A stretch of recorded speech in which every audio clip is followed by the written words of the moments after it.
This former Muslim woman had continuous dreams of Jesus and argued with him for months until she heard this. Watch.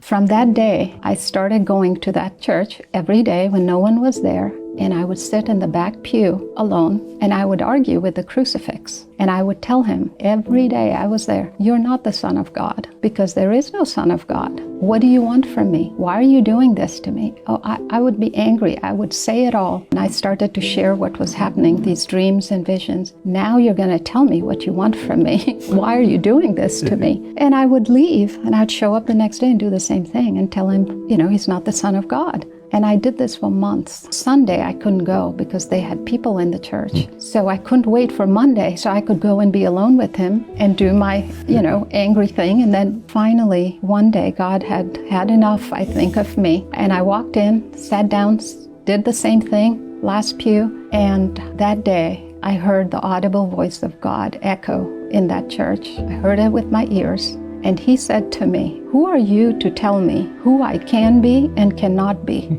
If you really want to know the truth, go and come back like a child, and I will tell you the truth." And he gave me a choice. If you want the truth, it was an invitation. There was no compulsion. There was no force. It was freedom. If you want the truth, then you can come back like a child, which is willing to listen instead of telling him. And he gave me a promise. "I will tell you the truth."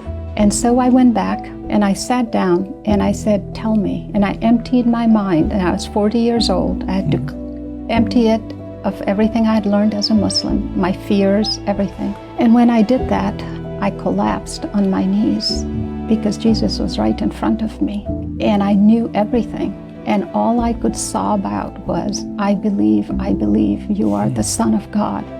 I believe, because at the name of Jesus, every knee shall bend and every tongue proclaim that he is Lord, to the glory of God the Father. And when he stood in front of me, there was not a question. It wasn't a philosophy of truth. It wasn't an ideology. He is the truth. Who are you to tell me who I can be and who I cannot be? It honestly reminds me of what God said to Job, because so many of us do that. I mean, we come to God with our own assumptions, our own arguments, our own pain, our own pride, and then we tell him what he's allowed to be. You can justify it however you want. Truth doesn't change because we resist it. And Jesus doesn't ask us to come with all the answers. He says to come like a child. And if you don't know where you stand with God, check out the video I pinned at the top of my feed. And if you like Christian content like this, like and follow for more.